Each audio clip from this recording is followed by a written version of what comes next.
very strong positive. Sure. All right, let's call this meeting to order. This meeting is a meeting of the Board of Education in public for the purpose of conducting the school district's business and is not to be considered a public community meeting. FLSD Policy 0165.1. Please stand for the Pledge of Allegiance. I pledge allegiance to the flag of the United States of America and to the republic for which it stands, one nation, under God, indivisible, with liberty and justice for all.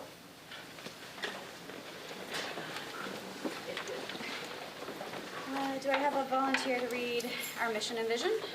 I'll read it. Go for it.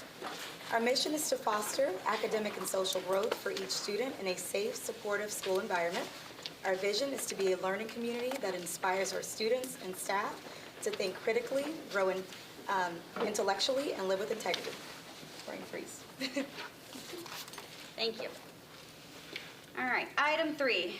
Any additions to and approval of the agenda? Do we have a motion? I'll move. Okay. Do you have any additions or edits to the agenda? Did you want to just? I would like to, where it says acknowledge of board committee reports, that should say acknowledge of district committee reports, because personnel is a superintendent's committee, so if we can just change that. Any others? We want to discuss beyond differences more. We were thinking of maybe having a discussion for beyond differences, just to kind of see Okay. Where we want to go with that committee. Okay. We can do that in board coordination. Yeah, board coordination. That works? Yeah. Okay. Anything else? All right. All those in favor, please say aye. Aye. Item passes. Item 4, approval of minutes from the special meetings on March 4th, 2024. Do I have a motion? So moved. Okay. Second? Sure. Second. Any discussion or changes? I want to say thank you to Dave. Very detailed minutes. Maybe the most detailed minutes I've ever read from one of our meetings. I don't know, but you did a really good job capturing everything. So thank you for doing that. I don't know how long it took you, but it looks awesome. So. Okay. Anything else? All right. All those in favor, please indicate with aye. Aye. Item passes. Moving on to item 5, administrative report. All right, so we're going to start off. I'd like to introduce Brittany Utley. She is a social worker for us over at Finneytown Elementary / school counselor, and Mr. Chad Jurgen, who is our assistant principal at Finneytown Elementary, and they have agreed to come and share their work around positive behavior interventions and supports at Finneytown Elementary. All right. Thank you, Dr. Banks, and thank you all for the invite to come and talk very briefly about PBIS. We could probably say a lot more than 10 minutes, but we'll give a quick overview. So PBIS, again, it just stands for Positive Behavioral Interventions and Supports. And often when you see PBIS, you're going to see this triangle here, and because it's a framework of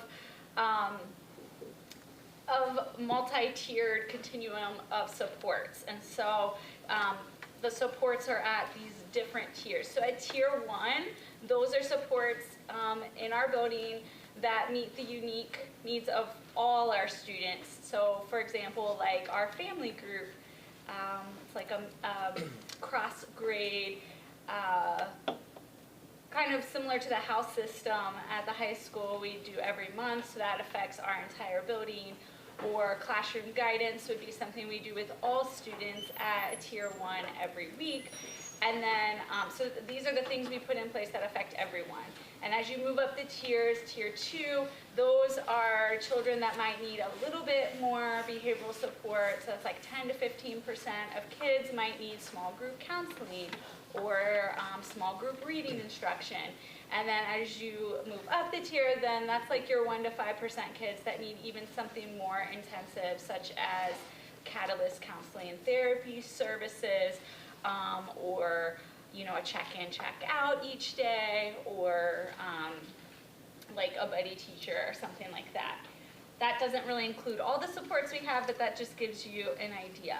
But with PBIS, it's data-driven, so we're trying to make decisions about our school environment based on our school. So it may look different from other districts and other schools. We create clear expectations of 3 to 5 school-wide behavioral rules or expectations, which Mr. Yergin will talk about in a minute.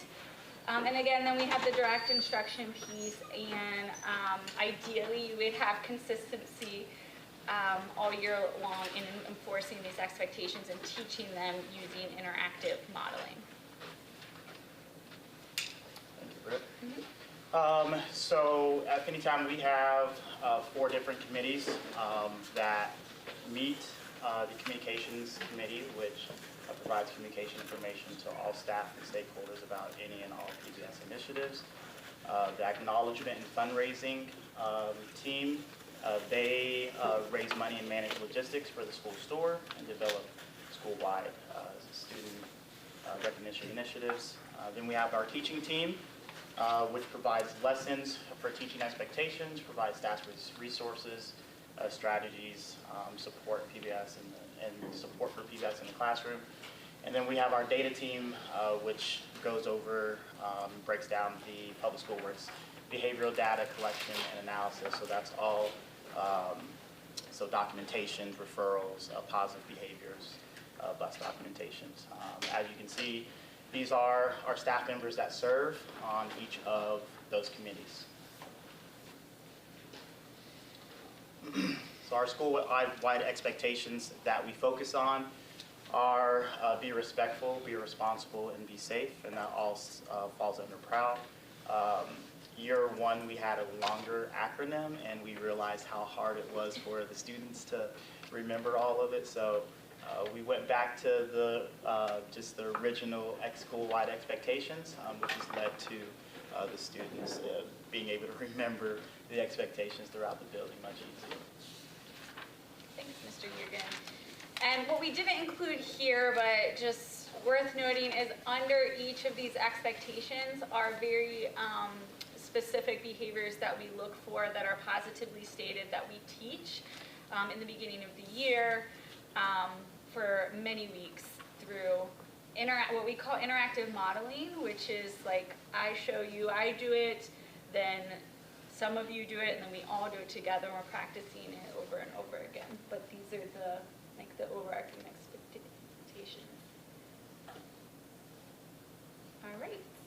We wanted to show off some recent assemblies we had that were very successful. I know it's a little light here, but this is our K through 2 group in a giant circle in the gym having a morning meeting. And if you don't know what that is, it comes from a social emotional learning approach called responsive classroom. That's something else that we that works nicely with PBIS. And morning meeting includes a greeting where every child can practice just introducing themselves to another student and saying good morning, feeling seen, feeling heard, feeling welcomed. Then there's a share on a topic, so they're practicing that social skill of sharing on an interest. And then there's an activity, which is usually team building, and then there's a message for the day. So we did it K2, then we did it for grades 3, 4, and then we did it for grades 5, 6. And next we have Student of the Week and Student of the Month. And we do our best to try to make sure that we recognize the students as much as possible. And so we started to bring back that Student of the Week. Last year we did have the Student of the Month as well, but again we added in the Student of the Week. The way that the Students of the Week are chosen is just very random, but the students who are written for positive referral, they kind of all go into for each grade level, just kind of like a random generator, and then it generates who the student of the week is. And then that just kind of keeps it fair in a sense. Like, we also try not to double up as well. So that's how our student of the weeks are chosen. Student of the months, the grade level teams decides who their student of the months are, and then the first Friday of each month, we have a student of the month celebration or breakfast for those students. Cat Cash. So this is one of our universal incentives. Thank you. Some teacher, you might hear students talking about dojo points. It's the same idea. This is just one of several ways that we reinforce the expected behavior around the being respectful, be responsible, being safe. And so kids get money. They get fake money for doing what's expected, and they can use it to buy things at our school store. And here's a picture of our very humble school store. The items go very fast, so I'm going to make a shameless plug that if you know anyone that wants to donate items, we will always take them. But we do a pretty good job fundraising as well, and here's some examples of some things that the fundraising committee has done. The picture on the left are our Valentine's Day candygrams, and we partnered with our student council to host this table. We made several $100s to go towards the school store through the candygrams. The city barbecue logo represents our Dine to Donate, where we get kickback when our families go and eat or staff go and eat. Then we have our Seussical cookie. We partnered with Drama Club, and Joyously Sweet made these beautiful Seussical cookies that we sold, and we got some kickback to go to the store. And then in the final pictures, our Kona Ice fundraiser, we get about 20-25% of that back to our school store when students buy. So we have a Kona Ice Day coming up this Friday to celebrate the end of third quarter. Hopefully it's not 32 degrees outside. I know, I had that thought. It's probably going to be very cold. Sorry, teachers. Might be kind of messy indoors. So as we explained towards the beginning of the presentation, we have these routine checks, and so we try to do our best to make sure that we rehearse and practice the expectations that we have for our students. Here is how we started. So we started the year off by just kind of divvying up when the expectations the first 6 weeks were going to be taught. And so the teachers really did a really good job at taking this on themselves and teaching these expectations. Typically, it's the PBIS team, like in some schools. The PBIS team is the one that leads the expectations, but our teachers did a really good job stepping up and teaching those expectations in short notice. So we truly did appreciate that piece from them as well. But we just try to make sure that those routines, again, are explicitly taught over and over. And so that's what that looks like. And then we try to meet certain times throughout the year. We try to target after long breaks. So once the kids come back from those long breaks, we try to reteach those expectations again.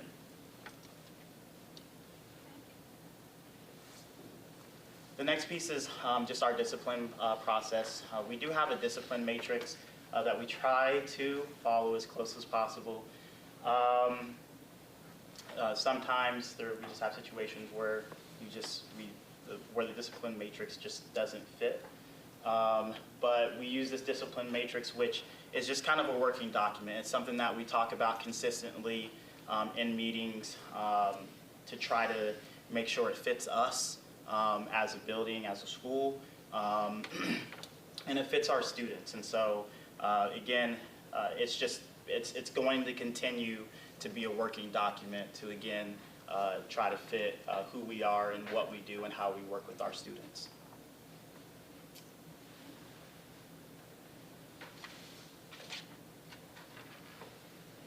All right, so everything that we talked about up to this point is that tier 1. It affects everyone.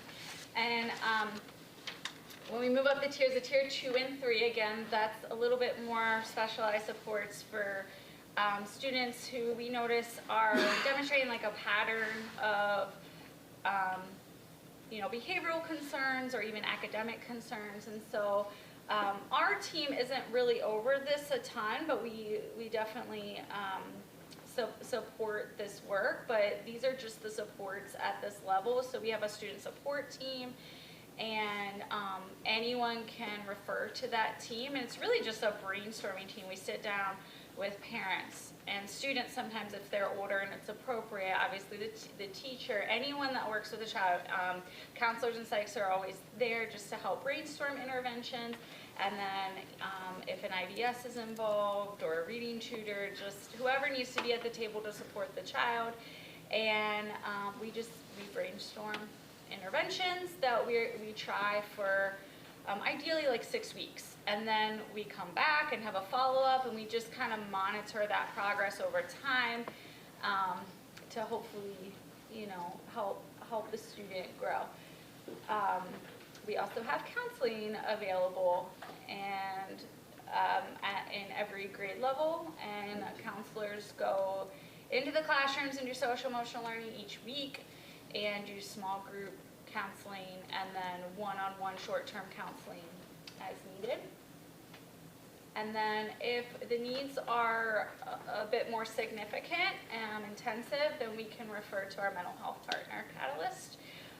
Sometimes we refer to other outside providers depending on what the parent is looking for.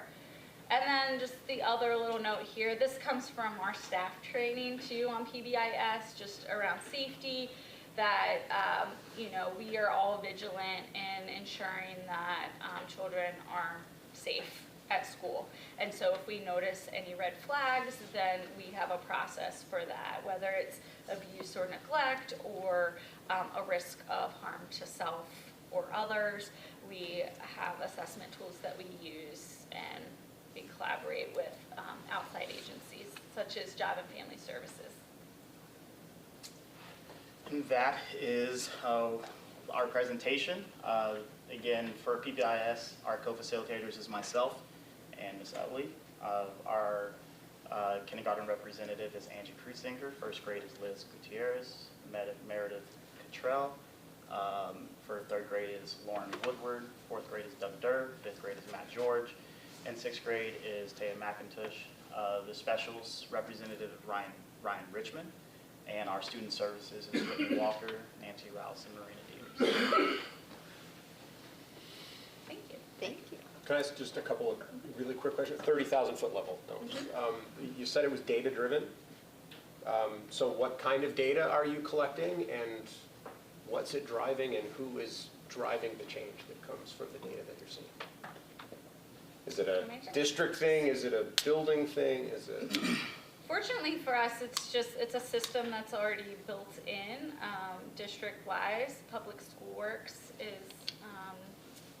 has a section that pulls PBIS data, discipline data, and positive referral data, and it helps with analysis. It can put it in tables and graphs, and you can even sort it by different times of day or different areas in the building or different behaviors, just if you're trying to pinpoint what's going on. Like if you notice that there are lots of documentations or referrals coming in during lunchtime, we know then that we need to do something different during that time. We know, or if it's in the hallways or in the restrooms. And this was something that came out third and fourth grade, like they noticed that not necessarily from the Public School Works, but just that the restrooms were as tidy as they needed to be. And so the teams got together and they started this little friendly competition between third and fourth grade and who could keep it the cleanest, and they had all these signs, and the restrooms have been better, so just trying to use that to inform some of what we do.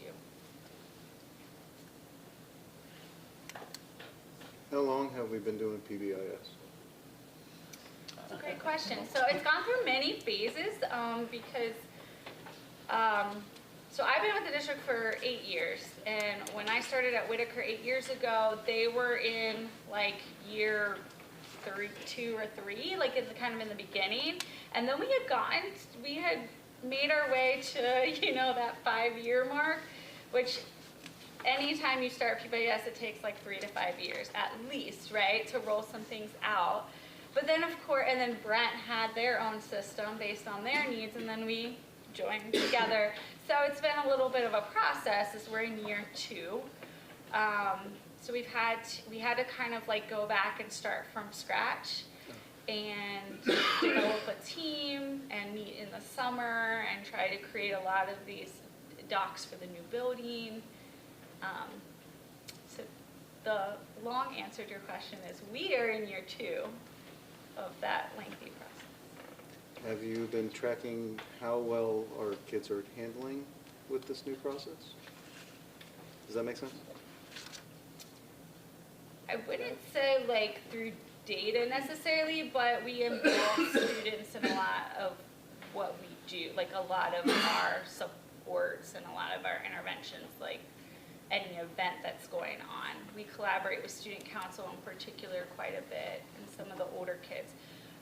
Last year, for example, we were making a lot of videos in collaboration with some of the PBL folks, Mike Rosa and Mike Kennedy, and we had a Wildcat on the prowl, and so students were involved in like doing interviews and trying to catch kids doing the right thing. It's just something that just can, as the years go, like it's just going to continue to grow. Like it's just something that's like building blocks. You just have to keep building on what you have, figure out what needs to be changed, and you change it and see if it works. If it doesn't work, let's try something else. Yeah, with every Definitely a lot of with every trial and process. error. Yeah, well, with every process, there's always good and there's always bad, and that needs to be tweaked. How often are kids visiting the store? Are they visiting? It Enough, really just or do you have enough depends. hands, or- Oh, I'm sorry. Do you have enough hands for it, or? We can always use more hands. Yes. Anyone know? It depends on the age, really. So the younger kids tend to shop a little bit more. Even like the youngest, sometimes they don't even go into the store. They might take a cart of things from the store out into their classroom.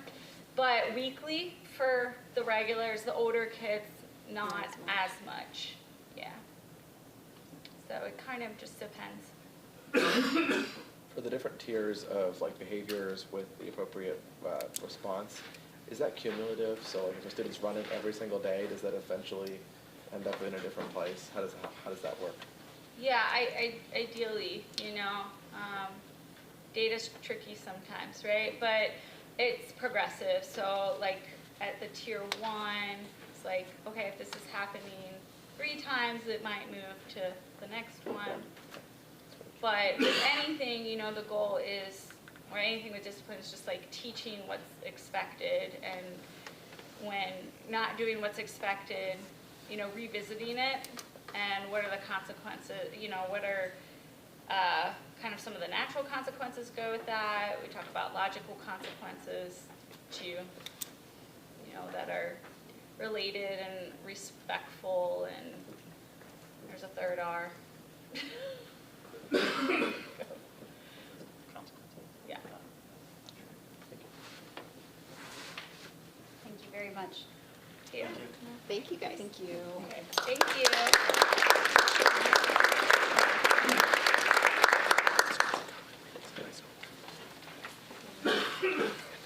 As we prepare to transition, we have also invited our restorative practice and project-based learning facilitators tonight to share about their work and what they're doing in the district.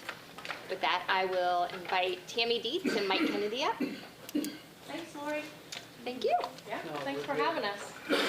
Well, first of all, we have the best job in the world because we get to work with amazing teachers, and I say that with sincerity because we go into their classrooms, we get to see them one-on-one, and just the amount of dedication and effort they put into the students is really pretty remarkable. So we have a great job. Our mission as a team of 4, and tonight Mike Rosa had other commitments, and I know Lauren and her son was not feeling well today, so they're not here, but we're a team of 4, so myself, Tammy, Rosa, and Henline. And our mission is to co-plan with teachers and be teacher-facing. We're not necessarily student-facing, we're more adult-facing, and we're focused on the staff learning. And so this year, on a macro level, we did something very new this year, which I'm excited about, but we implemented a new staff learning that happens twice a month. So on both campuses, FE has their days that they have for staff learning, 2 days a month, and then secondary campus, they have another 2 days that they have learning. And it's pretty cool because it's not just specific on grade level. In the past, sometimes it was just grade level teams that would get together and learn. But with this structure, there are different grade levels that are kind of cross-pollinating and getting a chance to talk and learn together. In those staff learnings this year, we focused on collective efficacy. That's the work that we've been doing about believing in our students and believing in our staff and working together. And then the collaborative inquiry process is the other thing that we focused on, particularly action research has been kind of our go-to this year. And what teachers did was they came in, they talked about what topics were really important to them. They chose a topic. Based on that topic, they formed a learning cohort. And our learning, we had 13 learning cohorts between the 2 campuses. And so I'll read a couple of them. Vertical alignment was one of them. Teaching students how to think and analyze was another cohort. Responsive classroom for elementary is another cohort. MTSS and Tier 1 instruction, behavior intervention strategies and crisis response, teacher wellness, student engagement, cell phone policy, student self-reported grades, vertical alignment for curriculum, organization in the special education, student teaching other students through a co-teaching model, and student apathy. So they chose these topics and they wanted to really hone in and partner up with people that had like interest, research these topics, and then they developed an intervention that they're going to try to implement in 4th quarter. Now, some groups are farther along than others because that's just how collaborative work happens. But the coolest thing is that we kind of made some connections this year, our team has. We've really focused on not just staying in what's happening in Finneytown, we've really been trying to connect with other educators. And this year we're really excited because we've been able to partner with Sycamore, Lakota, Fairfield, Cincinnati Public, and Hamilton County Educational Center to bring in a panel of teachers that are educators that are working right now in schools, and they're going to run the feedback and reflection protocol for our action research projects that the learning cohorts are about to launch. So on April 9th and April 11th, we've had these people, and they've been so gracious. They're doing it for free. We're kind of paying them back by helping them out in other aspects too with their school. But it's just been so cool to talk to them and learn from them as well. And they're going to come in and hear these things that our teachers have been working on, and they're going to give resources, and they're going to cross-talk with them. And we hope that this is not just one and done. We hope that as we go through, we continue to make our network bigger so we can really get more perspectives on how to educate kids, because we don't have all the answers here. We really want to make our net really big to be able to pull more resources and more knowledge than what we have here. So we're super proud of the way that we've done staff learning. Do we have a lot to learn? Oh yeah, but that's just the process. But I'm excited that this year we've actually taken a different approach, and it is different because when I talk to Lakota, they're like, oh, that's kind of neat. Can you tell us about that?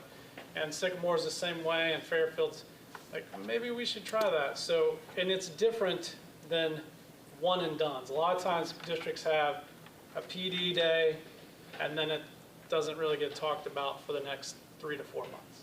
But we're being intentional with the interval, and we really believe the interval learning is really important. So we've really made that a part of what we do here at Finneytown, and our teachers have been amazing. And I know there's been a lot of productive struggle in these learning cohorts, and next year it's only going to get better. So that's that part. I'll let Tammy take the micro level because I kind of took the large level. Yeah. So I'll let you talk about what we do day to day. So many parts to the 4 of our positions, and so I appreciate that. Thanks, Mike. On a micro level, like on a day-to-day, what our day looks like, being a numbers person, past math teacher, I went and looked at all of our calendars, the 4 of our calendars, and started averaging up how many gatherings with partnerships with teachers that we have in a day. And on average, we're meeting with 7.4 teachers a day, each of us. When you think about a 6-spell day over it's more than that, and that amazed us when we saw that. We know we feel the busyness, but when we saw it in numbers, we were like, oh, no wonder we're running around like crazy. We feel it. But those meetings, those co-planning meetings with teachers during the day are so powerful for, we hope, the teachers and therefore the students. They're powerful for us because in most of those sessions, we're either brainstorming with the teachers, designing things that they want to do in their classroom. We do restorative circles. If any of the teachers are having trouble with certain specific students, we'll facilitate circles with them and the student. So anything kind of goes in those sessions, and the teachers drive those. They drive their own learning and what they want to do. In addition to that, district-wide, we've had 45% of our staff decide to work with us, and that's huge. Because I think last year we might have been at like a third. 30%. Yeah, and so it's almost 50% of the staff have decided to work with us, and we love that. In addition to the co-planning with staff, we facilitate circles. Those circles can be adult to adult about tough conversations. We facilitated adults to students. We've done circles with parents and students. If it's student to student, there's always a teacher there because we are, as Mike talked about earlier, we are adult facing because the adult learning impacts the student learning. And so that's what we've done this year. We wanted to tell you guys about our PBL showcase. It's going to happen in May. It's going to be May 22nd. And this year we're expanding, and we're also going to have a PBL showcase at the elementary that we're excited about. There'll probably be 30 plus sets of teachers being able to show their work that the students have done, but the students will be doing the presentations, not the teachers. But they will choose who shows the product that they've done throughout the year or any part of the year. So we're really excited about that. We'll be partnering with the community members and alumni for that to help with that. And speaking of that, that's one thing that we are really proud of and excited about is one of our teachers at the high school level, she teaches freshman English. Her PBL project, one of her PBL projects was around careers. And she had her freshmen take an inventory to figure out what careers they were interested in. And then we compiled all that data and came up with the top 10 careers that they were most interested in. We then partnered with alumni, Shelby Hatton and Jack Gisperding, and they found 10 other alumni in those careers and interviewed them with the questions that Ms. Flores, who's the teacher, her students made the questions. And so they've started this, and they're watching 2 interviews, so they recorded them. Shelby and Jack recorded the interviews with the 10 alumni in those chosen careers, and they've started watching 2 interviews a week. And Ms. Floria has said, I've had the highest engagement that I've had all year because they're amazed that this person, and I'll tell you some of the names, this is a lawyer, and he walked these same halls that they walk. And they love that. They love the idea. They're like, wait, they went here? And she's like, yes. And so it's been phenomenal. Some of the people that they've interviewed, Haley Cater, if any of these names ring a bell, Rachel Thompson, Ken Winkler, Marcia Hazlett, and then Jack and Shelby, Matthew Dauterman, and there are more. There are many more. So that's just one cool project, and we have so many stories to share. But yeah. We really do it on FB. Like one of the coolest stories for me this year is literature circles that our 3rd grade partners, Julia and Carrie, came up with projects. You guys are here too. I know. Which is really cool. something new, because there are literature circles that have been used in other classrooms, but this is their own twist. And so there's just a lot of stories. Megan Geis, I know you guys probably saw the video from Megan Geis. So PBL really is gaining a lot of momentum in a lot of spaces. Teachers are doing it more, and we're excited about it. But we always say we're going to go slow so we can go fast. And I really, really appreciate that, because at the end of the day, we could throw the whole thing at all the teachers, but their capacity is what it is, and we have a lot of learning to do. But I really, really believe in what we're doing, and I believe in the teachers, and they've been nothing but kind, willing to try to take risk, experiment. And so- have patience with us. And have patience with us. We're too. learning right alongside them. Yes. It's been a fantastic journey. Yeah, and this is our second annual showcase, so I'm excited about that. Thank you. That's all we got.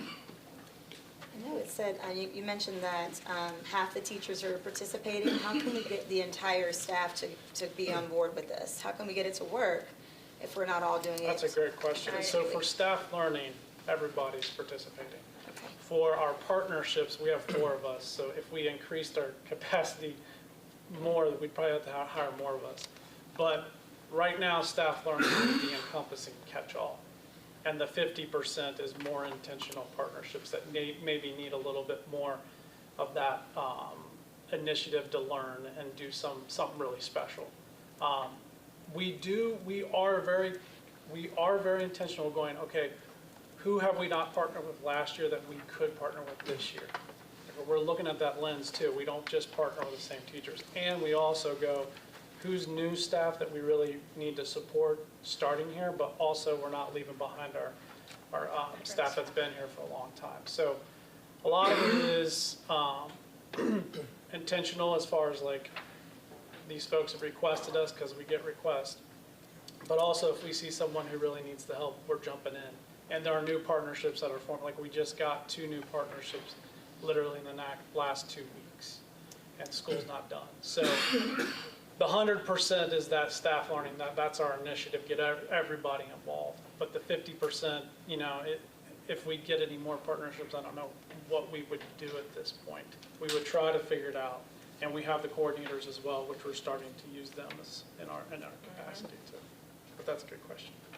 So what are the trainings like on the day-to-day with the staff members? Like you said, you're training them. What does that look like? Is it just based on what they... It doesn't feel like training at all. It feels more like being the thought partner. And co-planning with them. And so they offer their time during their plan bell to meet with us. And that's when we go in and we ask them, what is it you would like to do or discover or try, or similar to the staff learning where they find a problem of practice and then they were finding interventions. They might say, I am really struggling with group work or engagement just in general. And we're like, okay, let's go find some resources. So we find some resources, we read about it together, we design something together. They implement it and we might go and give feedback and watch, and then we say, oh, that design didn't work, let's see what else we could try. And it is very similar to what you were saying, Mr. Plowd, about you try something with the PBIS, you try something, it doesn't work, so you try something again. And that happens, and that's what we do as teachers. We're always doing that, And day to day, bell to bell. We're intentional about not stifling what the teacher really wants to do, because they're in their class with their kids every day, and we really try to do something that they feel is important to them right then. We don't go in with an agenda. And they know their students better And they than know we their do. students. So thought partners, researchers, designers, connectors, we have a lot of people that come in from different schools virtually. We've done that a lot where they're helping. So that's kind of our role as co-plan. Yeah. And even connecting staff member to staff member, and they'll design projects together. So it's been very powerful. As you help as you help teachers and engage other teachers, how many, see if I can ask this correctly, you're doing a lot with PBL, and this is great. I love that part of it. I wonder how much do you have to sit down and help the teachers with restorative practices, part of that? That's actually a big part of our job. Yeah. So PBL is not possible without building community and relationships with students. A lot of times people think that restorative practice is having a conversation to restore harm. It is, but you can't have a conversation without students working together, you knowing your students. And a lot of the structures that we do about building community and how to structure a class are really, really deep in restorative practice and responsive classroom. So really quite a bit of our work, we took this big old map, charted out the pathway from the beginning to the PBL showcase. And the first 2 quarters were intentional tier 1 instruction and restorative practice, community-based things. So, And then once that gets in place, then we know the PBL would be more efficient and effective. because PBL is about working together, like problem solving, using each other's gifts and strengths, and restorative practice gets all those things, and resolving conflict, because when you're working in a group, sometimes you don't agree. Yeah. And then you got to work it out. So those structures have been built along the way with those teachers. What does the room look like that you're in? So if someone has an issue, would they just call for you guys and you kind of just mediate the situation? Or do you have staff members that are mediating the situation, or how does that work? So right now, our work really on the secondary campus is hand-to-hand with the RP room. So right now, if they reach a certain threshold to the RP room, because that's kind of our resource room where they go to have the conversations. If they reach a threshold, we set up a meeting with the teacher that has sent them the most and had the most challenges with that student, and we talk through restorative practice-wise, what's going on, what's happened, and try to repair whatever there's going on there, and really try to reteach the behavior, because that's what restorative practice is about. Elementary campus, like there's a couple of intimate situations right now in my mind where we've had the parent come in with an administrator and the teachers, and we've developed systems to support that particular student. So really what happens to us is we're in the building so much, they either email us or they catch us in the hall, which we get caught in the hall a lot. This is going on, and we say, okay, let's take time to plan for it. And we really talk to them and say what's going on, because a lot of times when it's reactionary, we really don't get down to the heart of what supports need to be there. So we plan it and then we run it. I think right now, we were pretty shocked, but I think I've had 70 circles and you've had 80. Just the 2 of us. And that's just the 2 of us this year. So, and we do conflict between adults too. So if there's a staff member that struggles and needs that mediator, we do that too. Help me understand or remind me why the restorative practice room or the RP room is in the secondary campus, but the elementary doesn't have an RP room. That's a great question. So it was started, I think, 3 years ago on this campus. And I know that we've been talking and figuring out how to maybe do something over there more RP oriented that's intentional with purpose. But we don't know where we're at. We just started that process. Right now, the schedules on the secondary work completely different than the schedules at FE. And so there are some challenges within that innately. But for us, we have now a weekly meeting that we have with the district leadership team over there at FE that we're designing and co-planning. But those buildings, remember, we have 3 separate buildings. They've come together. I know that Chad and his team have done a lot with PBIS, with Brittany Utley, and I know they've been doing that. And we've been thinking about, okay, what have we learned from the RP room here at the secondary that we can take over to FE, but we also know what we like to change about the RP room here, and we'll use that too. So it's in discussions, but right now, like I said, go slow to go fast. We don't want to just throw it on and blow everybody's schedule up that we're going to have an RP room. Like, we have to think about how it impacts teacher schedules, and we have to think about how it really impacts the students and what the best way forward is. The RP room, how often is that like a spur of the moment thing, and how versus scheduled, or is it ever spur of the moment? You mean spur of the moment Yeah, from like, students being sent? Yeah, like or- there's an active problem with that moment. Would that be an RP thing, or would that not? Yes, so necessarily? teachers Okay. have access to the RP room all day at the secondary campus. And they also have a very similar matrix as to what constitutes being sent to the RP room versus you try to Got it. solve it in your classroom. Yeah. But if they do send a student to the RP room, there is a staff member there that talks about reteaching the behavior, what happened, and tries to get them back into the classroom as quickly as possible. Yeah. And I really also want to say, Carol Miller on this campus has really been intentional about getting us into conversations. So has Meredith on that campus. So Yeah. wherever we see that we need to be, we're there and we're supporting. Sorry. I'll make this the last one. With the fact that you have 45% buy-in right now, Yeah. and you said you're meeting with 80, 70 circles and meeting For this year. of this year alone, and we're more than halfway through, and you meet with teachers 7.4 daily. As you get more teacher buy-in, would you need more of a bigger team? Well, I mean, honestly, we haven't thought that far ahead. No. Right now, it's like I gotta think to tomorrow. But I will say that our goal is to create more networks. And to me, that means how do we use the teachers to start co-planning with each other a little bit more intentionally? Because to Mike's point earlier, when he was saying, we have a teacher we might have worked with year one, and now they're kind of on their own, then we can connect them together and make more time in our schedule to work with more teachers. Question I had about the 45%. Sorry, Yeah, Rep. yeah. The fact that it's even 45%, like, if you just, as a teacher myself, that's huge. Like, the amount of It's teachers big. that regularly It's engage in general. professional And when you're development. 7.4, Yeah, so that's people already, work with the huge day. the way it is. I mean, Yeah.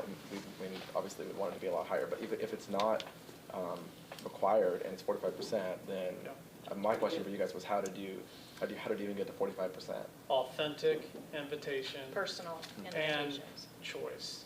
Because, as teachers, you have so many things.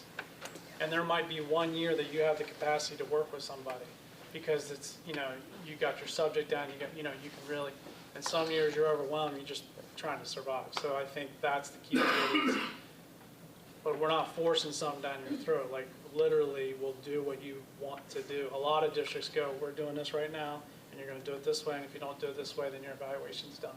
That is not the way we operate. Choice is where the power is, so that's it. And we have teachers who will say, yeah, let me start out with you. And then they realize, oh, I can't meet this week, or I need to take a month off, and we're like, totally understand. We're educators ourselves, we get that. Yeah. And then they come back in when they can, in their Yes. time. And then we have some teachers that are like, I've got this IEP meeting, I got this, but I Yeah. want to reschedule. And we're like, are you sure? Because you're pretty packed. No, we want to have it. So, yeah, we're really lucky. Like, when I say our teachers, like, and it's nationwide, but teachers are getting after it. Yeah. And working hard. Yes. Sorry, I just had one question. Yeah. As we go through this, I know we're still relatively young in the process. What is your process for reflecting and then documenting what we've learned from each experience, from the different projects that worked, the ones that didn't work? How are we tweaking it? Because you guys won't be here forever. Eventually, someone else is going to come into the Yes. roles. How are you retaining that knowledge for future? It's great you say that. So Yeah. like what we've done the last 3 years, like I started 3 years ago in this position, and that we really were developing the structure. We have document after document, we have graph after graph, we have Resources. all the notes from every single meeting that we have all the notes with all the PBL planning documents. When we went through to count up these numbers, I was going through and going, oh, we've met with that person 35 times already? Like, my goodness. And you see all the notes and all the work they did, and we go, oh, that didn't work. Or, oh, that was amazing. Let me share that with this Yeah. teacher. We steal stuff from each other all the time, from those documents. And the collaborative work that the four of us do. Yes. So like if we're in a partnership and we're like, we're stuck here, or we need a resource for this, then we have our other two team members, and we do a lot of crosstalk of how to help each other and our teacher partners. And our coordinators have been amazing. Yes. Janelle's work and Grody's work and Jim Bayless's Bayless. work, like we've been plugging things from her into other structures and just taking resources we share, and we're in the same spaces a lot, so we talk. And I'm glad That's you guys been are huge. asking questions, because people don't see this going on. Yeah. They don't see us because we're in classrooms, and they probably think, what the heck are they doing? And so it's nice to be able to share the work that we're so passionate about, and that we are so lucky to be able to do. Yeah, I'd really like to get to where we can share a little bit more somehow, some kind of systemic way to share it, because there's a lot of good stories, and I think the Yeah. projects. We feel the same way, like how do we share all the good stuff that our Yeah. teachers are doing? And it's not the same as kids studying and taking a test and memorizing something and then forgetting it. Like, when they do a project, Yes. they retain it better, and I think there's a lot of good stories there. Yeah, we appreciate that. Thanks. Thank you. We appreciate the time. Yep. Thank you. Thank you. Thanks, guys. Okay, cool.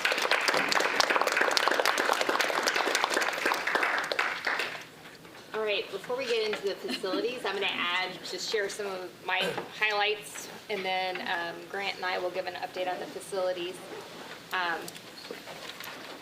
First and foremost, I want to say I had the opportunity to go to the Little Shop of Horrors production this weekend. It was a fantastic show. All of our students in front of, on stage and behind the scenes did a great job, as well as Zach Young and Ariel did a really good job. So shout out to them. Update on our strategic plan. I talked with Tom. I think he reached out to you as well, Lindsay. For our next in-between meeting, he'd like to work with the board on fine-tuning what that looks like. The date he threw out is April 10th. Eddie, I know you. I didn't respond, but that works. It does work for you? Well, oh no, I'm out of town. I thought that's when you were out of Yeah, town. I said you can go ahead and meet without me. Okay, so I don't know where the board is on that, if that works for everybody else, if we want to keep that date. And if so, I will. I'll be in Florida, and I forgot what the date was, but I'll be in Florida. I may call in. It Okay. depends on whether I'm on the beach, so we'll see. I would be on the beach, but yeah, I'll work with Tom and let him know about that then, and Mary. I did want to share, we had our final selection for our Celebrate Excellence, our exemplary educator. I shared that this morning in the Monday memo, or this afternoon. It was Chuck Grosser, and so we'll celebrate him in May at the Sharonville Convention Center. Our boardwalk, which I'm not sure if anybody signed up yet, I haven't checked with LaTora, but is this Thursday at 1:30 here at Secondary Campus. So if not, I will be walking with LaTora, and I'll give you an update from that. What time was that? 1:30. I had sent to you, and this is kind of a discussion thing, Dine to Donate. The House leadership is doing a Dine to Donate for Freddy's, and they had talked about, if they, as a motivator, if they met a threshold, this idea of could there be an early release. So I'll share that and then just get feedback. And then I think other things were set. Was this a student idea? It came, the students, I think I included student comments and letters that were sent to me from the House leadership. So It's an early release for the Dine to Donate. if they meet the threshold set as a What is the motivator to get threshold? more. The $2,000. Yeah, Oh, just What's like the an threshold? incentive for and an them. incentive, yes, What was the threshold? $2,000. 2,000. Well, How many calamity days have we used this year? I already We kind of have- shared my We have thoughts. April 8th off too. April 8th is an early release for An the early eclipse. And when is the Freddy's? They were looking at sometime in May. Oh, okay, so we're already at the end of the year at that point. I think the only thing we need to be thoughtful about is precedent setting. That was So that if was we that do it was for my one group, that was my Absolutely. concern. Well, I think it's cool that they asked about that. And do parents have to take days off school for kids? Yeah. Yeah. It could make there's it a lot look to like it's not consider. as important, perhaps, but So, okay. I would welcome other student ideas if they Okay. have others as well. I don't want them to think that we wouldn't take it seriously, but if the students have ideas, I am happy to entertain them and talk them. But I don't think that that's a good one to do. I will take that back. that's kind of my thought too. I did want to follow up as we transition to the update on facilities. Before I do that, Stronger Connection. We had our first session last Thursday. We had a morning and evening session. As a reminder, Stronger Connections is what we're doing. We received grant funding, and I'm working with Cindy Cron, who used to be a school psychologist for us, Sandy Crawl, who runs our preschool program over at Assumption, as well as Meredith and Jesse. And we are working on creating a pathway for our future kindergarten students and that connection. And so we had, I think, 28 families show up, divided between the two sessions, and then we have our next session on April 4th. And so we're looking forward to it. We got feedback already. It was positive. We also got some considerations, things we hadn't thought about in that feedback. So Do families have the opportunity to sign up for kindergarten as well at that point, or? that's going to work be the through next one. paperwork and- Yes, okay. and our registration is open. And just to kind of follow up, I'll be sending out a one call now, going into spring break as a reminder to our community about the early release for the eclipse, that registration is open, as well as the residency shifts that we've made, and so that our families who may not have the documents, have not submitted the documents that show that they live in Finneytown, their children will remain enrolled through the end of the year, but in order to be re-enrolled next year, they will have to show that documentation. And so just know that's going to go out in that email as well. And that will get sent on spring break.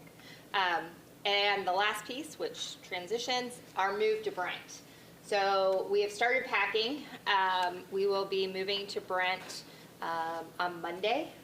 And so just to go over for those of you who might not know or have heard that the shift, initially district office was going to be in the 100 building. We were going to renovate. The bids came in over budget. And so we were going to move to a different section in the secondary campus, but we would have been in that section once school opened in the fall. And we just knew we couldn't take away student spaces. Plus then we also didn't have it didn't fall within the budget we had targeted. So we kind of went back to the drawing board and made the decision to use Brent as our flex space to give us time to reevaluate what our options are for district office and to really focus on our student-facing spaces, getting those done, having a plan for those.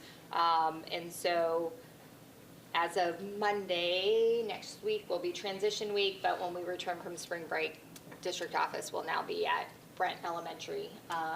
And then we will be reconvening in the near future the long-range facility planning team to kind of reevaluate where we're at, what those options look like, because we still have some decisions to make now moving forward. We need to get some updated costs on what our options are with escalation. I think the last time we did it was probably about 2.5 years ago. So that's some additional work coming. Yeah. And then with that, I'll turn it over to Grant for the rest of the facilities update.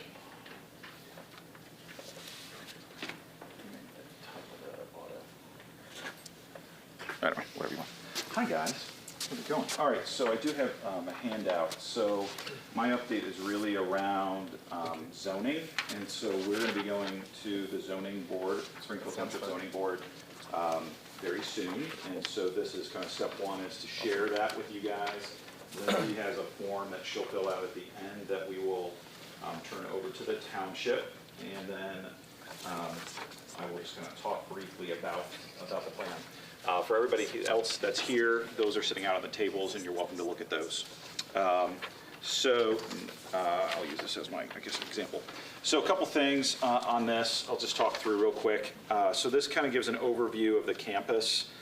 So the red outline on the first page are our property lines. And then if you turn to the second page, kind of shows our current buildings and the south side of campus. Again, all those property lines are the red lines. Once you get to the third page of the handout, the striped parts of the buildings are buildings that are scheduled to be demoed. So some of them will actually have some demolition this summer. So there's some targeted demolition of district office and the locker rooms in the gym. And then the 200 and 300 buildings will be demoed at the end of the project. So that just kind of shows you where current buildings are and what will be demoed. And then if you turn to the next page, you start to see our new campus and kind of that view. So it kind of gives you just kind of, 10,000 foot view. And if you turn to the last page, it's probably the clearest. It's just a little zoomed in photo. So on this last page, if you kind of look off of Fountain Blue, new building kind of sits right up front, and it takes over kind of where the front grass island is, and then it kind of stretches in between the gym and the 300 building. And once that new building is in place, there will be some new kind of connector roads through campus. And you can kind of see the shift of ball fields. So you may have seen a preliminary drawing that had the ball fields beside each other. There's been some shifts. So the major shift that's caused that is we are now keeping all of the 100 building. So that's roughly 38,000 square feet that we are keeping. And that is a huge thing for us. That's 38,000 square feet that we can use as we see fit as a district. And so that'll be super helpful moving forward. And so that has shifted the softball field onto the current field, the kind of historic field. We are looking at changing the orientation of that, and we've changed the orientation of the baseball field in comparison. A lot of this stuff is still in flux, so don't take anything that this is 100%, but this does kind of give it at least an overarching view of where things are going to land on campus and where we anticipate things. We are still making changes. I do want to just be clear in terms of some of the sequencing of items, just so for everybody's just knowledge about it. We are currently projecting demolition of district office and part of the gym this summer. So that'll be June, July. We anticipate foundations for the new building going in this fall, August, September. We anticipate substantial completion in the fall of 2025 and a move-in during December of 2025 with a proposed start to second semester in the new building. So that's still a little tentative. We're still working on timelines, but that is our hope. We are anticipating some kind of shift to our schedule, and it'll probably be some additional in-service days versus shifting the end of the school year. So we intend not to go any further into June than we have to. So that takes care of kind of the new school building, which is our co-funded portion. The other parts that I'll call out, the baseball and softball fields, have nothing to do with the project. They are totally outside of the OFCC, the state money. Those are things that we will manage. Our plan is to try and dovetail those projects with the completion of the new building. So once we bring down the 200 and 300 building, then we have space for the baseball field. And so when we do that, that's when we'll bring in an outside construction company to build both of those. So there is some kind of staggering staging throughout that. So anticipate, hopefully those are done sometime. If we demo 200 and 300 in the spring of 2026, then we're into the fall of 2026 when we're putting in the ball fields, and hopefully we have them ready for the spring season of 2027.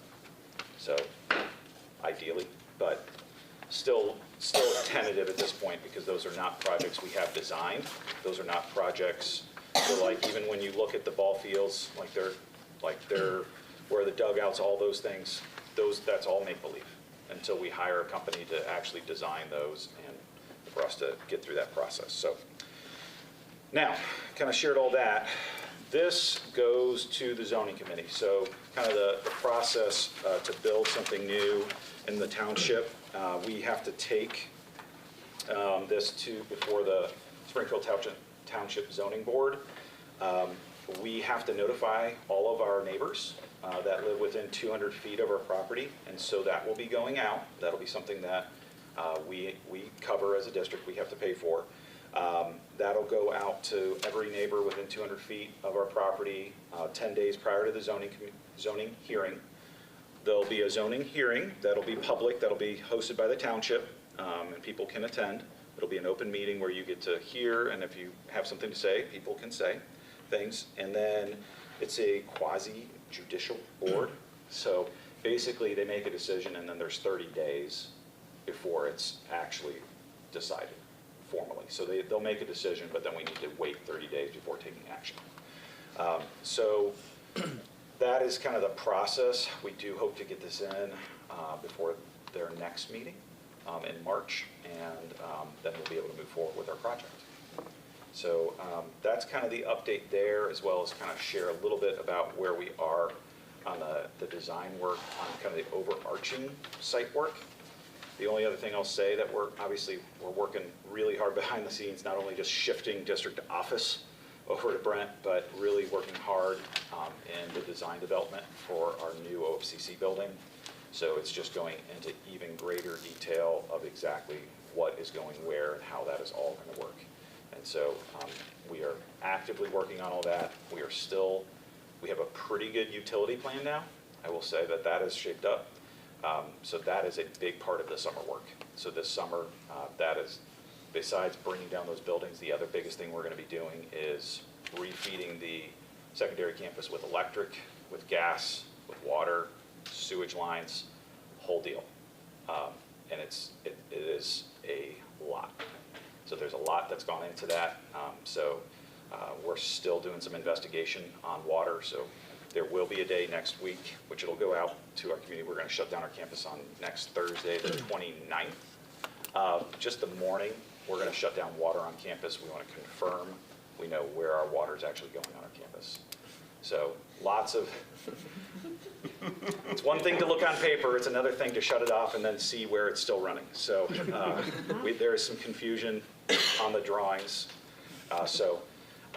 But just, yeah, there's a lot of things like that that are just going on to confirm before we start doing anything. We have all our ducks in a row. So I know I went pretty quick, but I didn't want to take up too much of your time. So questions, comments? I think you guys have one for me. Covered it. Sweet, awesome. I like it. Okay. Yeah. Thank you, Grant. Yep. Can I add two quick items? Yep. I'll be quick. I did want to remind our next Production Cafe is April 1st, and that is a professional learning day for us. So it's in service, and that will run from 2 to 4. And we are actually planning on hosting that at Brent. And then lastly, I meant to share, last Wednesday, our Youth Advisory Council hosted a gathering, and we invited some leaders from the National Leadership Conference, which is up in Michigan, and they came down to talk to the students who are participating in that advisory council. And coming up, there's basically scholarships for everyone there that they can go free of cost, including flights and the week-long leadership camp. And we've had students here attend before. We're working with Sandra George on that. I think I've shared that. Her son has been there before. He came, shared a little bit of his story, as well as some other of our students who have gone in the past. So we're excited because I think that's essentially almost 30 plus kids who have that opportunity to go. So we're hoping a lot of them take advantage of that. So That's really impressive. yeah. All right, now I'm really done. Moving on then to item 6, which is public address. I do have a few here, so I am just going to go ahead and read the top part, and then we can hear from our public. The board believes it is in the best interest and the best interest of the students of the district to hear comments from members of the public. It has been therefore a long-standing practice of the board to encourage and allow residents to speak at the public meeting. This may be done by completing the bottom portion of this form and giving it to the board president prior to the board meeting. The following guidelines ensure that anyone interested in addressing the board may do so, and the board conducts the business of the school district in an effective and efficient manner. 1, attendees must register their intent to participate in the public participation portion of the meeting upon their arrival at the meeting by completing this form and returning it to the board president or presiding officer. 2, each speaker is limited to 5 minutes. 3, for the public record, each speaker addressing the board must state their name, address, and group affiliation if and when appropriate. Any material or handouts must be presented to the treasurer for record. 4, the naming of individuals, profanity, abusive language, and speeches that invade individual privacies will not be tolerated or permitted. 5, the board will take no action regarding matters or issues presented through public address in the meeting in which the public address was made. All necessary follow-ups will be made verbally or in writing at a later date. All right. Christopher. First up. Good evening. My name is Christopher Page, and I Usually I want you to stand there so you're facing the camera for the video folks. Oh. That's fine, my better side, right? Good evening, my name is Christopher Page, and I'm speaking on behalf of myself and my wife, Rebecca Page. We live at 9104 Fountainblue Terrace. We are proud parents of a Finneytown graduate, and Rebecca is a proud Finneytown alum as well. I'd like to take this opportunity to urge the board to not be swayed by regressive attitudes and opinions as they relate to the gender-neutral bathrooms of the Finneytown Elementary School and potentially the new secondary campus. To clarify, for those who have not seen them or have any false notions in their heads as to what the facilities at Finneytown Elementary are, they are not some wide open room that any person, regardless of gender identity or age, can walk in to use. They are not wall-less auditoriums devoid of privacy. They are individual, secure stalls with floor-to-ceiling doors. More secure and much more private than the stalls you will find in any conventional gender-specific bathroom.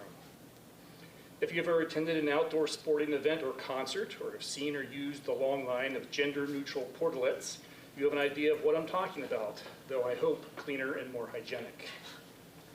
When I was a kid, and honestly even to this day, I've never felt comfortable using a restroom in a public setting where one or more people are present in the room. I find the idea of these individual private stalls to be a much better option, and would have saved me a lot of undue anxiety as a child.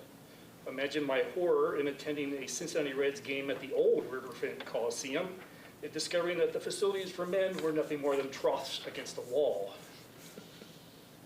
To convert the existing facilities to single-gender restrooms would be asking the school district to undertake a major remodel and spend hundreds, if not thousands, of taxpayer dollars.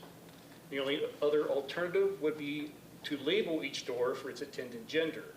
I can't see how this would accomplish anything other than possibly creating longer lines and keeping the students in a queue rather than in the classrooms. I used the term regressive earlier, and that might imply that my opinion of what Finneytown schools have done is progressive. I'd argue, however, that a gender-neutral bathroom is nothing new. It is much more common than many who argue against them realize. Aside from the example I've already given, our homes have gender-neutral bathrooms. Many businesses do as well. I recently had my car's oil changed and tires rotated at one of our community's business establishments, and they have a single gender-neutral bathroom. My doctor's office, as well as my dentist's office, each have only a single restroom for their patients to use. No one using these facilities is confused about who or what they are, and no child is going to have trouble discovering who they are just because a door does not have a label on it. The arguments for the facilities at Finneytown schools being and staying gender neutral far outweigh the fears and uncomfortableness of those who aren't even the ones using them. It doesn't matter what gender the person identifies with, and having these gender-neutral bathroom stalls helps eliminate the hideaway for smoking and other abuses that all of us in the older generations have likely experienced. It also provides a safer and more comfortable experience for many people who may have any number of health-related concerns, or even just a shy bladder. While I applaud the members of the community who have spoken out in their attempt to protect our children as they feel is best, I would ask them to ask themselves who and what they are really trying to protect. I believe that the arguments to change the facilities to be gender-specific are based on a lack of understanding of the current facilities, on archaic anti-LGBTQ sentiments, and on the premise of, well, that wasn't how it was when I was in school. I believe these arguments are supported only by fear of change and misunderstanding. The older generations are always the ones that have the hardest time accepting the progress of technology and attitudes adopted by the younger generations. We have to be willing to be uncomfortable but accepting of these changes, as it is not our world that the next generation will be living in. And I thank you for your time.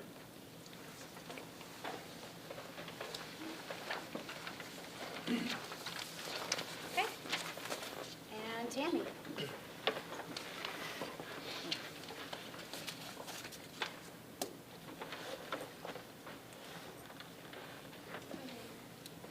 Thanks for having me tonight. My name is Tammy Bilkey, and I am president of the Finneytown Education Association. I'm here tonight to represent my fellow colleagues to share our collective concerns that we face in our district. And unfortunately, these are just concerns that are not unique. They are concerns facing many districts across Hamilton County, the state of Ohio, and even across the nation. Regardless, these are concerns that we as a district need to not only be aware of, but more importantly, to listen to and respond to accordingly so that we can maintain our high standards of education for our students. The first major concern that we are experiencing in this district is addressing student behaviors that take away from student learning. We've had numerous instances this year of students across all grade levels exhibiting behaviors that are dangerous to themselves, other students, as well as staff. It is important for our staff at all levels to come together as a working unit to find ways to help our more challenging students learn how to manage their brains and their bodies, to grow their minds, interact safely with others, and be valuable members of the Finneytown community. Secondly, we're concerned about recruitment and retention of our high-quality educators. At the August board meeting this past year, it was noted we've had 19 new staff members for this year. And for reference, a study published last year and updated this month discusses that on average 23% of our teachers are leaving schools, or they left their school last year. So we're kind of on par.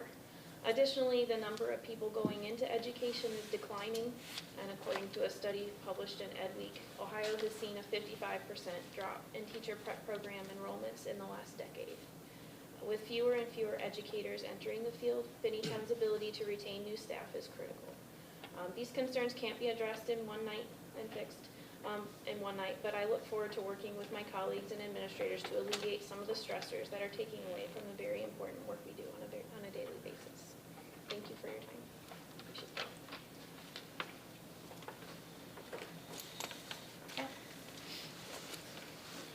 it. All right, moving on to item 7, review of action steps from last month. Number 1, work on finalization of a work session agenda for March 4th. That was done. And contact district attorney to confirm availability for the same meeting. That was also done. So no further action items from last month that are still open, correct? I think we're good. All right. All right, moving on to item 8, board coordination matters. Someone want to go first? I'd be happy to go first since I'm really brief. I did not attend the township meeting this month. We did have a personnel committee meeting. Lori, are you planning on talking at all about that? I mean, there's not a whole lot to share out, I didn't think. No, not So, this time. it was a Yeah. positive meeting, and Yeah. you stay tuned because there might be some things that'll come out of that you may see. But it was a great meeting with those that attended, and it was very positive. It was a really good group. I did also want to say the special meetings that we've been having. This is sort of just my reflection. I thought that they've been very productive as a board. So those that are watching, you're watching this meeting, it's recorded. If you did not come to the special meeting earlier this month, those minutes we just approved, those should be available hopefully by the end of this week or maybe tomorrow online. So you could review those, and I would encourage you to do that because they're so detailed that it would almost be like you were in the room. But it's even better if you were in the room. So there was a lot of discussion that occurred during that. They are public meetings. Anyone that would want to come in the future could come to those. But I think as a board, I think we've been doing a pretty good job of being productive with our time, which is why I'm going to stop speaking. So we can move on to the next person. Anyone else want to go? I can go ahead. Thank you, Eddie. Okay. I will start with the primary PTA. They're having a drama reunion for the Canes to honor them for all of their hard work over the years. That will take place on April 11th from 7 to 8:30 at Finneytown Elementary. They are looking for pictures, so if you have any pictures or know any students that participated in the plays, reach out to April Stat. She's kind of heading that. So we appreciate all of their hard work. Hamilton County Council Reflections Dessert, that will take place on April 17th at 6:30, and that's at Hamilton County Educational Center. And they will honor all the students who submitted artwork or presentations. That'll take place at Hamilton County Educational Center. Secondary PTA, they're gearing up for After Prom. After Prom will take place on April 28th. They are in need of volunteers. They're looking for people who can do caricatures, balloon artists, so there's going to be a lot of hands that are needed for that event. It's kind of the same 10 parents kind of heading that, so if you have time, make sure you reach out to Miriam and she can get you connected for that. FMPA, they're having a mattress sale on April 28th. The supplier is a small business-owned supplier. They will have pillows, beanbag chairs, there's financing available for that, and $100 goes back to the FMPA for every mattress that is sold, so it's a pretty significant amount. And there's also prizes for students who participate as well.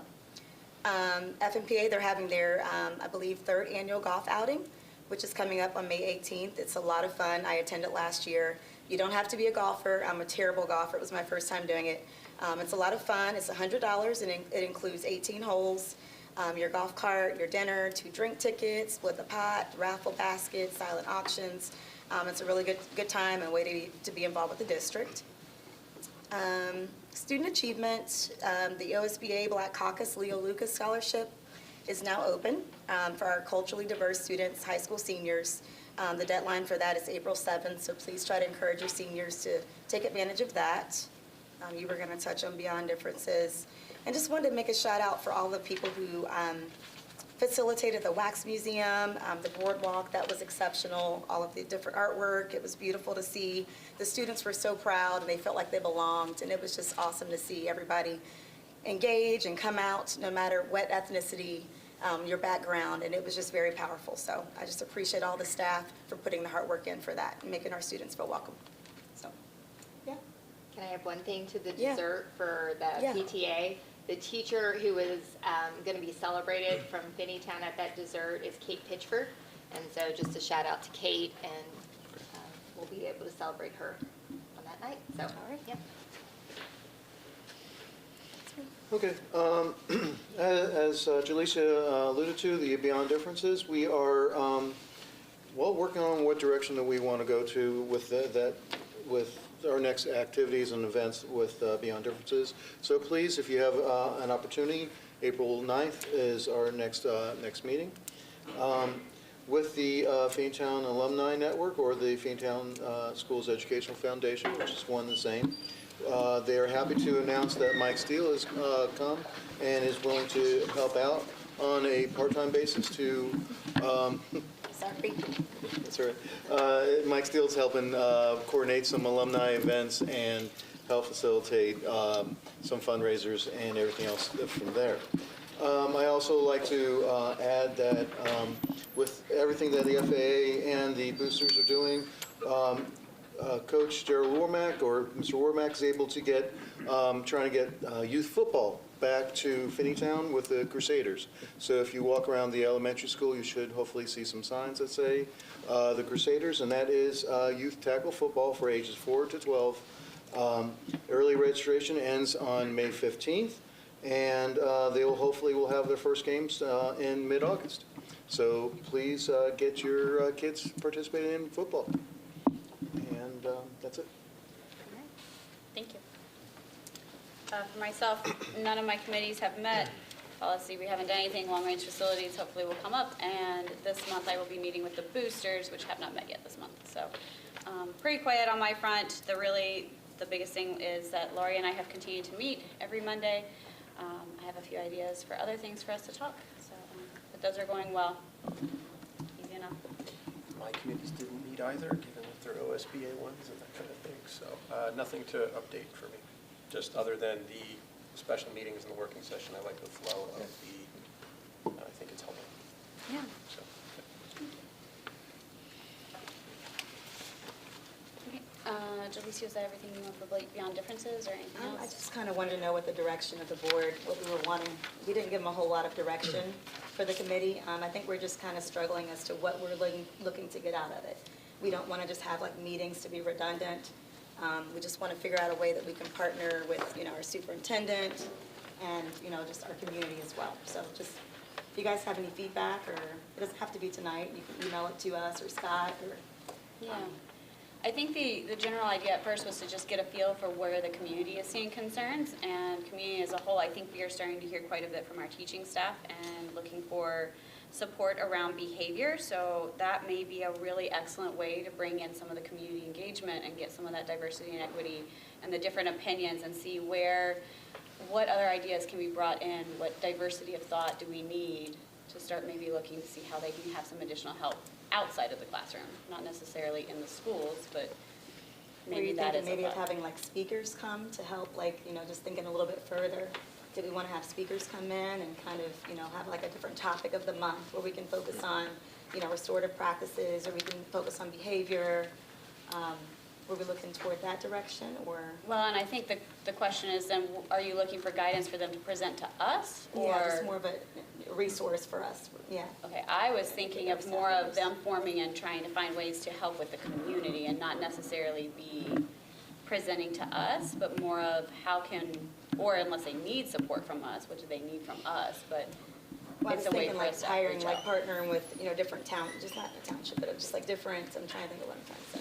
If you don't mind. Yeah, Basically, they are in the impression that they are there to help us, help the district as well. Yeah. But they are under the impression that they have to report back to the board, since the board created this committee. Yes, They have to absolutely. report back to the board on what they're doing, so that's pretty much what's the question is. Okay. Is how do they, what exactly are you, is the board looking to receive from Beyond Differences, as well as what does the district need from Beyond Differences?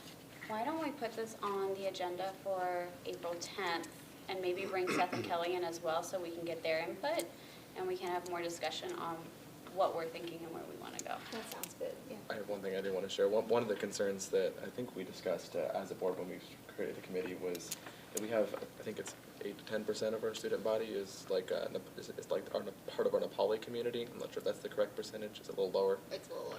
Okay, but for me, at least as a board member, I'm not plugged into that community and I don't necessarily know what they need, and I'm sure our teachers are addressing that, but I don't know if that's something that they would be able to find out about, And that's because I just another don't piece, too. know. There's other resources that may be going on that we may not know about. We already have. If it's already going on, then we don't partnerships. need to double up, but that was just a concern that I had. And I know that there are cultural differences there when it comes to being very family focused, but I don't know a whole lot else. Okay. So let's add that to April 10th. Got it. And we'll invite, see if Scott and Kelly are available. All right, cool. All right, if that's everything for board coordination, we will, we had a report from the Personnel Committee just acknowledging that we did receive it, and it is now in our handbooks and will be filed. Moving on to item 9, financial matters. We have the adoption of the consent calendar. Do I have a motion? I'll move. I'll say. Mr. Oliveria?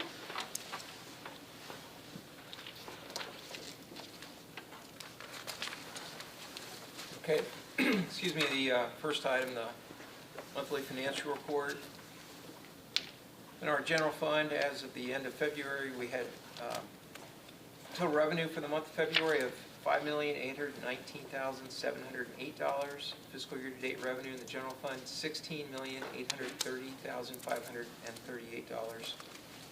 Expenditures in February, $1,740,984, and fiscal year-to-date expenditures in the general fund, $13,167,389. Our cash balance at the end of the month, $17,381,514. Item B, depository investment balances as of February 29th, 2024.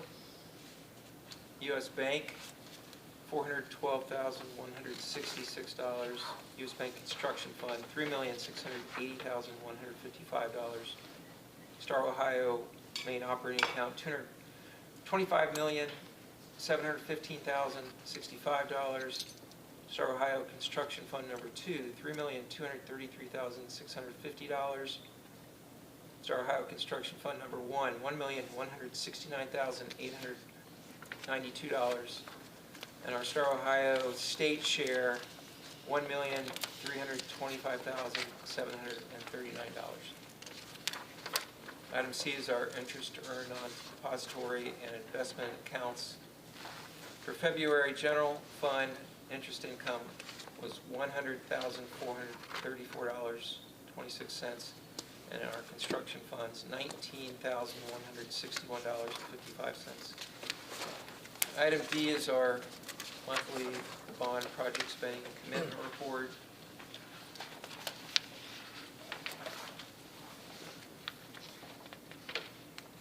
minor modifications to this once again this month, trying to present it in a way that's useful and easy to use. But anyway, I am showing in the top part as far as expenditures that we spent $23,750,000 approximately on that Phase 1 project. Phase 2 project, we spent $572,000 so far. If you look at the detail, $558,000 of that is from state sources. We've only spent $13,525 in local money, and that's the way that's going to go because we front-loaded, spent most of our money on the first project. They'll spend most of their money on the second phase. If you look at the bottom section, I've got our purchase order commitments. We still have $305,000 in commitments from Phase 1. And for Phase 2, we've got $26,630,000 in purchase orders for the work that is about to begin in haste. So, any questions about any of those items? Okay, item F is a recommendation to approve a purchase in the amount of $49,531 to Elevar for construction documents. And this is associated with the design work done on the 100 building. That's all I have. Short and sweet. Any questions? Oh, wait a second. No, Excuse me. Oh, okay. Thank you. In case you. All right, can I have a roll call vote? Ms. McMullen? Yes. Mr. Ray? Yes. Mr. Reed? Yes. Ms. Lee? Yes. Mr. Plow? Yes. Item passes. All right, moving on to item 10, superintendent's recommendations, adoption of the consent calendar. Do I have a motion? A motion. And I'll second. Second. All right, so mine is also short and sweet. Item A is approval of some supplemental contracts. And item B is a list of our substitute teachers. Item C is a renewal of Jesse Martin's contract. Item D is a renewal of Gerald Warmack's contract.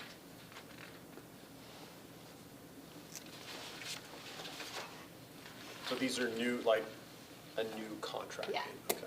Both 2 years. Dave seen them. Okay. Yeah. Oh, good. Any questions? I just did. Okay, can I have a roll call vote? Mr. Ray? Yes. Mr. Reed? Yes. Ms. Lee? Yes. Mr. Plow? Yes. Ms. McMullen? Yes. Item passes. All right, item 11 is review of action steps. I don't recall hearing a whole lot, other than we will work on getting beyond differences onto the agenda for April 10th, which April 10th will be our special meeting for this month. It's a little bit later than we normally would do, but that's when Tom said he could make it, so. Coming out of our special meeting earlier this month, we'll have maybe some sort of a future discussion about some sort of staff survey, whether it's in a third party or created internally. So Yeah, Google well. Forms, you can, I fiddled around, you can take off the email. So Yeah. we actually did something like that with my school, with our students, because we couldn't accept student data, so we just took the email off. So that could also be a pretty valid option. Could we use that as a learning tool also, just for like the restorative practices to kind of get feedback from the staff to see what they need or what that support might look like for them? Yeah, I think when we get together for the strategic plan, I think that'll be a part of that conversation because it's written into the strategic plan right now about getting staff, doing a staff survey. So we'll figure out what that looks like.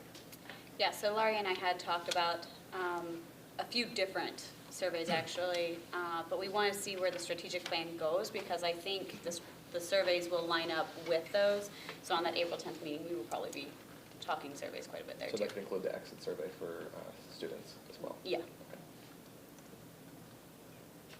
Okay, any other action steps? I would say for item 12, if we can modify that to say that we will be meeting at Brent Elementary in the library for the board meeting. Ongoing or just next month? Ongoing. We will be relocating and having future board meetings and work sessions at Brent Elementary. Closer parking, look at There you go. that. Yes. Can we add the Alright. special meeting to the announcements too? Yes. And that takes place also at Brent or here, What's that? this special meeting? Any To be board determined. meetings moving forward Everything- will be in the library at Brent. Okay. Yep. So, item 12 for announcements. We are going to have a special meeting, April 10th at what time? I told Tom 6. 6 p.m. Does that work for everyone? Okay. So special meeting, April 10th at 6 p.m. at Brent Elementary, followed by our regular board meeting will be Monday, April 15th, 6:30 p.m., also at Brent Elementary. That will start with open forum at 6 p.m. Will we notify the staff, like the community of that change? Yes, yeah, it'll be on all the announcements, and I'll, when I send out my one call now, I'll include that in there. It'll be on the website. Yeah. Okay. And maybe a note on this door as well. I don't know if that's possible. Someone could come here. Someone will show up here. Yeah, we I was going to say, so you Even can if it's me, say because I forgot. that. All right, item 13. Do I have a motion? So moved. I'll second. All those in favor? Aye. We are adjourned. 8:07. Coming, everybody. Yeah, those of us who've been coming to this space for a long time. Yes. I have to we're pick on my children. autopilot.